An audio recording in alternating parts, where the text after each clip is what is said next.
Might be a good metaphor here. Um, what was the people who took OBS and just like reskinned it, made it dumbass easy for streamers to charge them money for it until they got I sued? think it was fucking Stream Deck, wasn't Yeah, it? yeah, Stream Deck. So it'd be like Stream Deck version of fucking OBS. It's just that. Gotcha. Everything in the sense of the back end primitives is just the same. It just has a fancy little like front end for it. So if we go to the light sail console,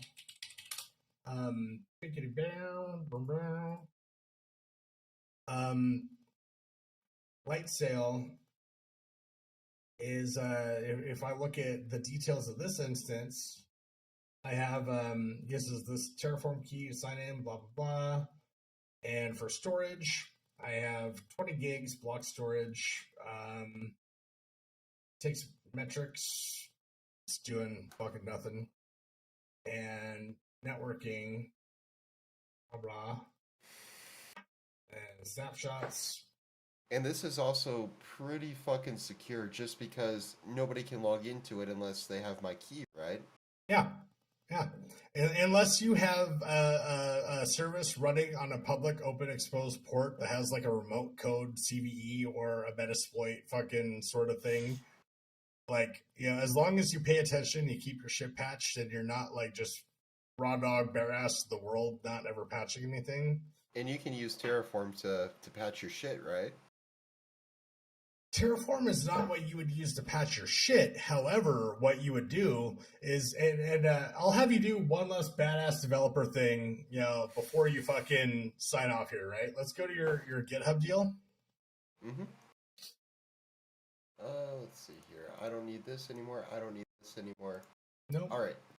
So click on the Netbox AWS, like at the top, just to the right of your name, and let's see if we get that. See that compare and pull request? Click on that now. So where it's like gold, where it said dev, that guy right there. So this is a PR. This is what they're giving me shit about the other day, right? So all you're doing here, you see how it says able to merge? Mm-hmm. It's automatically able to merge because there's no conflicts. It's just a fucking diff. There's no like things that prevent it from being able to be merged from dev into main, right?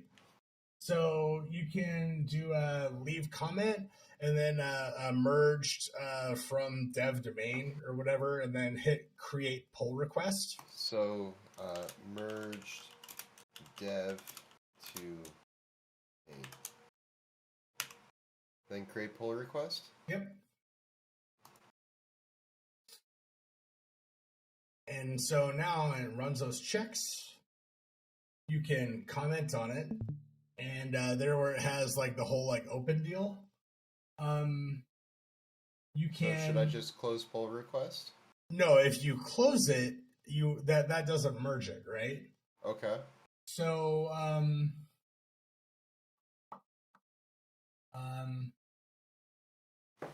having a hard time seeing. We're just you have nice monitors. Let me bring that over to my nice monitor. I think that'll help me in my life. And we're not streaming anymore, anyways. Yeah, I think I'm streaming at like 720p too, just because my account isn't pimped out. Right. Dope.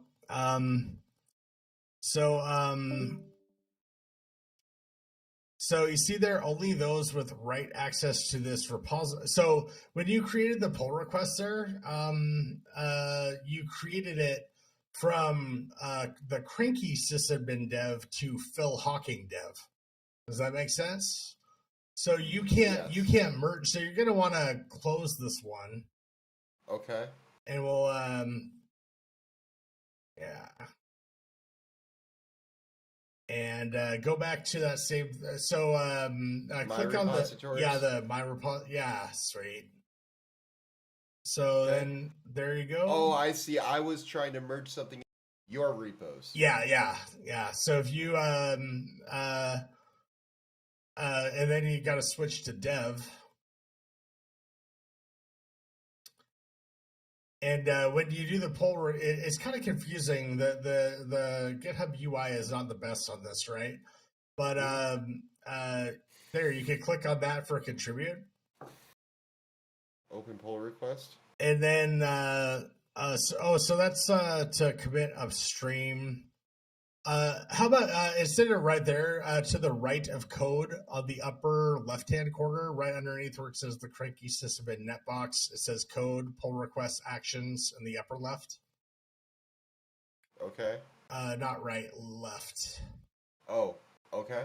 There you go. Click on that and do new pull request. And then base repository, or head repository, is yeah, you want to do that one, yeah, I think. And then instead of base main, compare dev.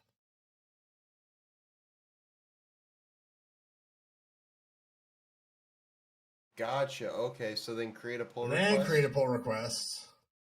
There you go. All right. Binky binky and as just blinky blinky, whatever you want to do. All right, and then I typed in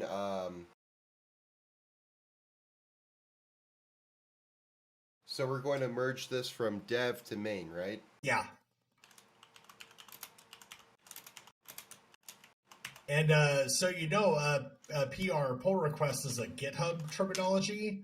A merge request is what it's called in GitLab. Gotcha. And then if you hit create pull request, it'll do that same thing where it'll ask and see if it can be merged automatically. And then you see how you have that option right there, merge pull request. Yep. Bink. And confirm merge. Okay, so what we did was we basically took the shit from dev and then merged it into main. Right.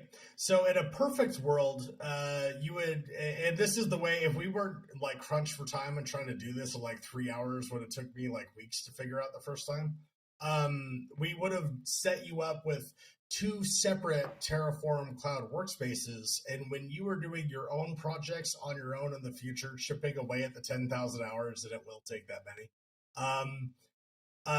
When you're doing that, you're going to want to make sure that you have like this discipline, even when you're working by yourself without anybody else, that you never should be committing directly to main. That always should be a pull request and or a merge request if you're using GitLab, right? Because so my workspace is going to be dev. Then once it's stable and I'm happy with it and I'm ready to redeploy that shit into Terraform as a new image, that's when I pull it into main and then push that shit like salt and pepper, right? Correct. Exactly. Okay. Dead ass, no cap, for real. And so you would have 2 separate environments, right? So you'd have your prod environment would be main, and that would be a Terraform cloud workspace that is tied to, remember when we changed it from the main branch to the dev branch? Mm-hmm. So you would have the same thing. The same project would be netbox-aws-prod or whatever. That would be keyed to the main branch, whereas netbox-aws-dev would be the dev branch. And then once you have dev working to the point where it's cool, it's awesome, it's groovy, it's ready to go, then you would push, with a merge request, pull request, whatever, over to prod. And then, when that pull request closes out, then it fucking will take that and then push that out, and then that will be the new prod environment. And then you can spin down the old dev environment because you don't need to run them both at once if you've already hit your milestone or whatever, right? Now, I got a question for you. If I were to change this code in main and I have a Terraform VM spun up, will it push that automatically? So if you go to your Terraform cloud workspace where you have like your second tab to the left up there, and you go to settings on the bottom there, like to the right of variables, not that settings for your whole account, that settings for your workspace. There you go. Go to version control. So you see there the VCS branch, that is what branch is going. So like right now, when you just merged that, well, first of all, you didn't have any running infrastructure. Terraform doesn't have any state of running infrastructure right now, right? But no changes would have been made to the stuff that you had running had you not done a Terraform destroy, because it's keyed to this dev branch. So when you do a PR and a merge request from dev to prod, that does not change any of the contents of the dev branch. Does that make sense? Yes. So in this instance, had we not blown it out, it would still be just chugging along happily like nothing had changed. But if you were to have a netbox-aws-prod workspace in your same Terraform Cloud org, the only differences between those two environments would be the backend.tf. One would have a -prod, the other one would have a -dev. That makes sense? Then when you're doing that, then another fancy thing, like if you look at just my regular GitHub guy, just github.com/Hawking. Or you can even, that'll work. Sorry. No, sleep, Brooklyn. And just, yep. So if you look at the AWS Ubuntu TIG repo on the upper right. Yep. So you see there how I have those silly little CI badges, and one's passing and the other one's passing. If you look in the upper left-hand corner where you have code, issues, pull requests, actions, you can click on actions.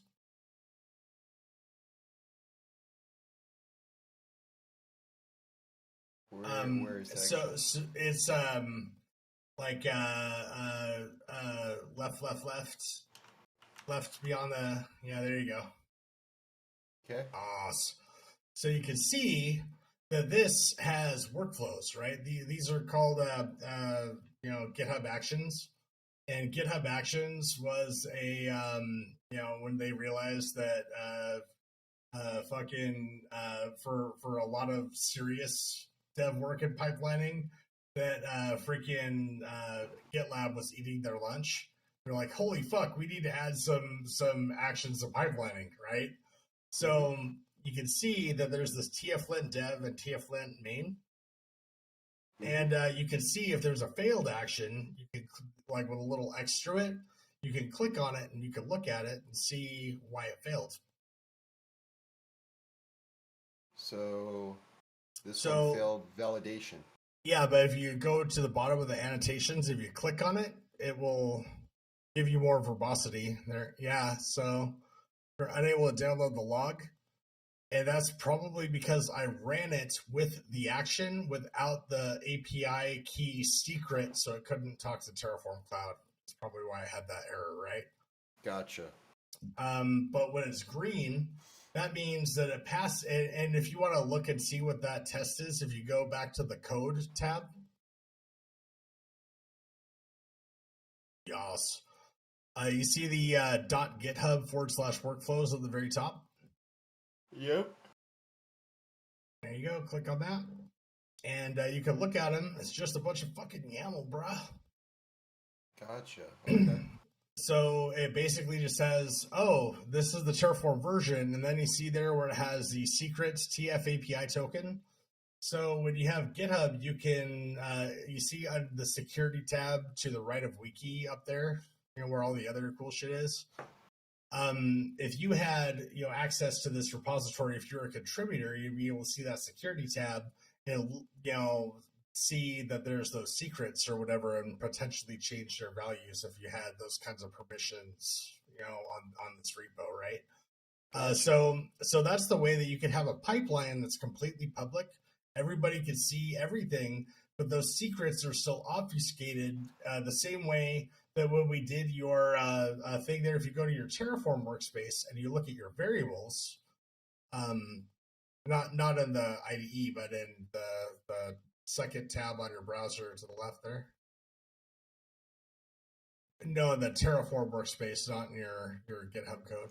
Oh, okay. And you go to variables to the left of settings there. You can see that you have your secret key and it's sensitive, write only, right? So nobody's going to see that when you're fucking on stream trying to explain how this shit works.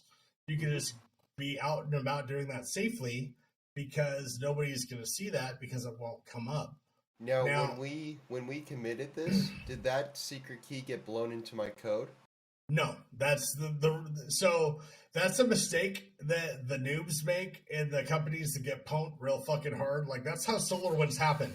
SolarWinds happened because some fucking dumbass had things out in GitHub that were secrets that were used by the attackers to infiltrate the organization, right? Right. So we didn't do that because I'm pro as fuck, and we made sure not to do that. And even the second that we And had, that's what the variables mean. So that way, your secret shit is stored in Terraform versus in your actual fucking code. correct, Gotcha. dead Okay. ass.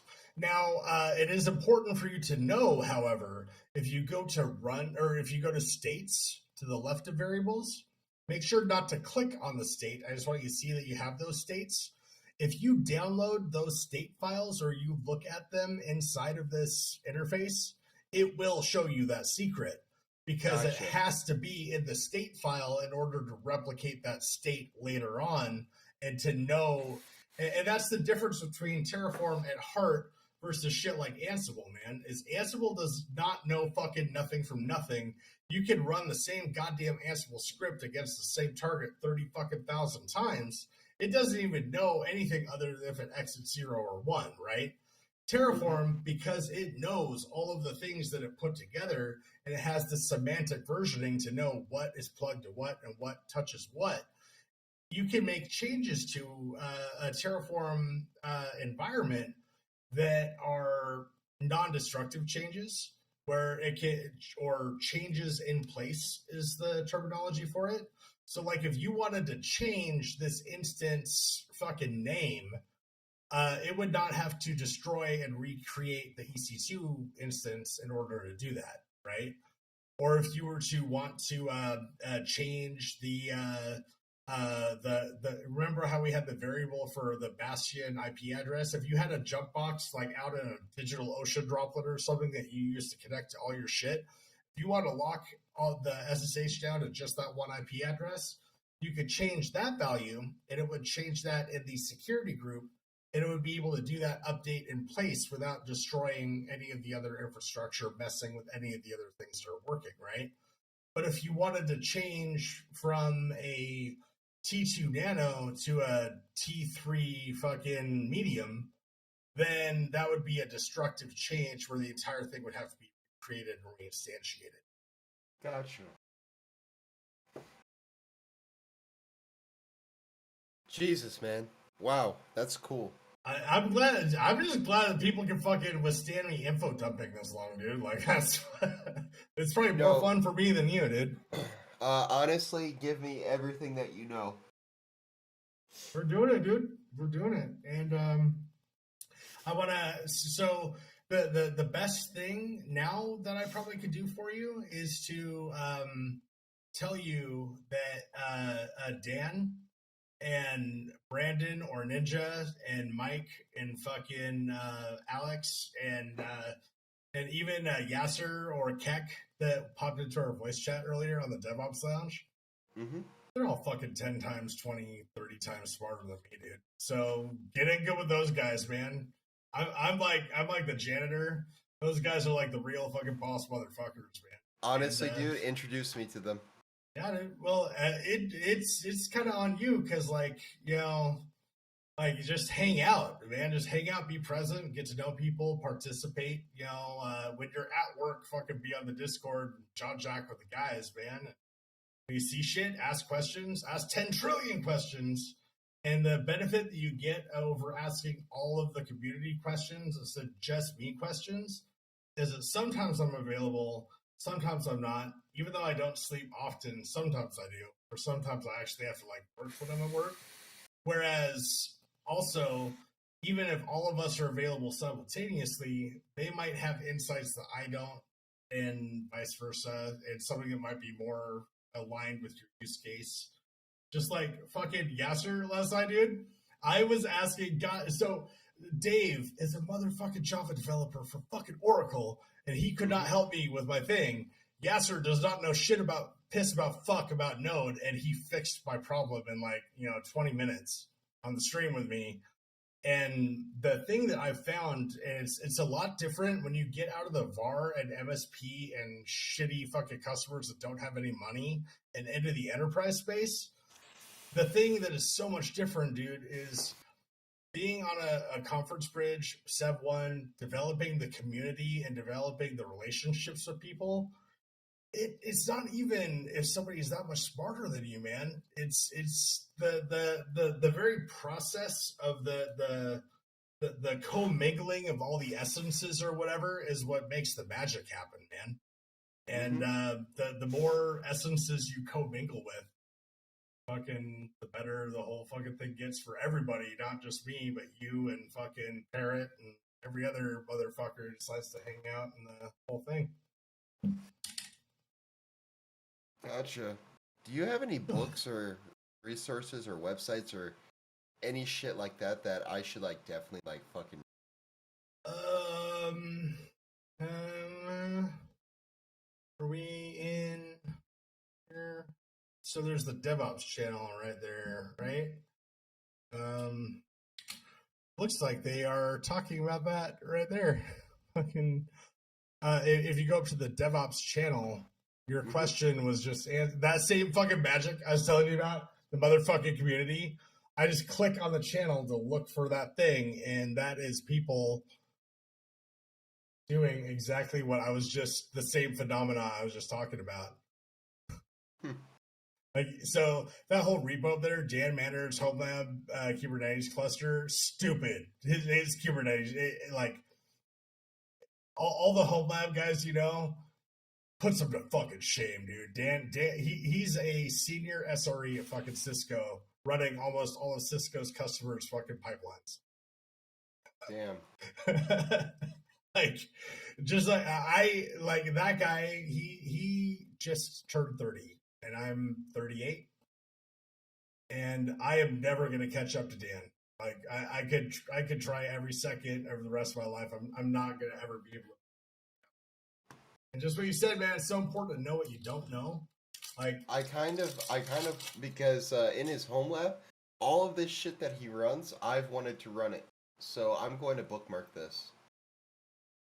And GitHub has a thing to star. I find it'd be really handy instead of trying to remember it in your Chrome or Firefox bookmarks. So in the upper right-hand corner, you can star something. I just started. Dead ass. And then you see there how Brandon posted the DevOps handbook, how to create world-class agility, reliability. Where's that at? Oh, there it is. In the same DevOps channel. And then Project KBack says the Unicorn. I have not read the Unicorn Project. Phoenix Project. I literally just bought that fucking book. Check my Twitter, bro. I just tweeted about it. I'm about 2 pages into it, but I've been wanting to read it. Unicorn or Phoenix? Phoenix. Yeah, one of the worst fucking novels ever, but because it's just a bunch of fucking agile nerds, but one of the best examples of it takes the whole thing and it dumbs it down.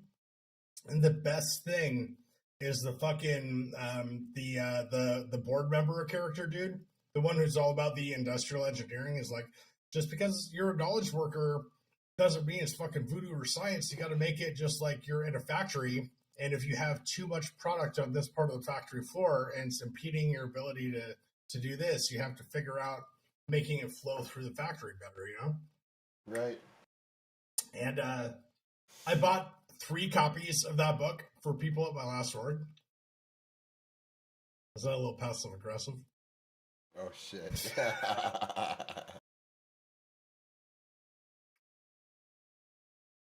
Tell the CEO to choke up my short dick, So a little bit about me. I work at a DevOps company that writes software for carriers like FedEx and UPS and stuff like that. Mm-hmm. They write software like it's the fucking 90s still. Yeah, And most of those big old shops have been they don't doing it even have forever and ever do. they don't even have fucking Git, man. They merge their code, man. Yeah, they merge it manually, or they have some proprietary shits. And fucking poor Dave is still using SCM subversions. I'm not familiar with it. SCM was one of the or SVN. You know, it was one of the very first version control system repository things. Gotcha. It's what they used to use for the FreeBSD kernel way back in the day. Oh shit. Oh, yeah, it's crazy, man. You know, fucking some of that old legacy cruft. Like, why do you think these big ass companies have the capital to fucking buy out all these little fucking small scrappy startups do it all the time? It's because the small scrappy startups are the only ones who can iterate at a scale that they're doing something fucking disruptive, man. Yeah. All the huge monolithic companies just can't hang with that, bro, because they sag under the weight of their own inertia. You know? Right. Damn. Cool. If you were to tell me, like, if you were to point a gun to my head right now and say, do it again, I would not be able to do it again. I don't expect you to. I did not expect you to even retain like 20% of what we just went over, dude. I just wanted you to get that fucking Jazinga fucking boner in your pants for deploying your own shit to the cloud on fucking Terraform, dude. That's all I wanted. Fucking 8 inches over here. Yeah, man. it's just hard. like it's just like a drug dealer, man. First hit's free, kid. Jesus. You know? Because I know until you get that fucking boner in your pants about it and have that feeling where you're like, fuck yeah, I did it. Then you're just going to look at it as, oh my God, this is too hard. I have to learn all these things, read all the shit and blah, blah, blah, buy all the books and ask all the questions. But now you literally have code that you can refactor in a very, like, you can just create a brand new repo on GitHub, copy and paste that whole thing, and it still will spin up a fucking Ubuntu image with whatever shell script that you put in there, assuming that you format the YAML correctly, right? So you could use that to do all kinds of things, and maybe let's just say that you want it to be RHEL. Then you can look up to see what do I need to change in this to get the correct AMI. What attributes do I have to change to do that? And then you can git push and then Terraform apply and click that, and then it'll say it fucking errored out and give you an error message. You can Google it, and then you try again and it errors out. You try again, it errors out. Before you know it, you've been doing it for fucking years, and you get way less errors than you did when you first started out. Gotcha. Hell yeah.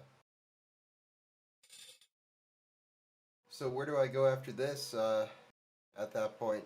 Just keep reading and learning and all that good stuff. Get engaged with this community, man, because literally I showed up 3.5 years ago like, LOL, what's Terraform? And now I fucking work at HashiCorp. And this shit is not going away. And you cannot transition from being an SWE to fucking DevOps, dude. And that's why all these SWEs fucking look down on DevOps. Are like, oh, you guys are a bunch of casuals. Well, I'm a real software engineer. It's like, that's because you don't fucking know Linux. You don't know TCP/IP. You don't know the fundamentals of how shit actually works for infrastructure, despite however many thousands of trillions of things that you know about making code do shit. That doesn't mean that you can take it and make it work at scale or do it on a distributed system. And, you don't know how to do that right now today. 1 second, but my alarm clock is going off. Oh, is it that early in the morning over there? Fuck, man. I can't believe I'm got a lot of legs in me. I guess it's like 2 in the morning, isn't it?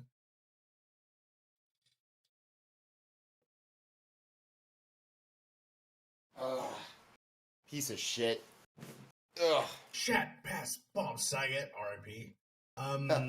One thing I want to drop in here for you is this song by these guys, the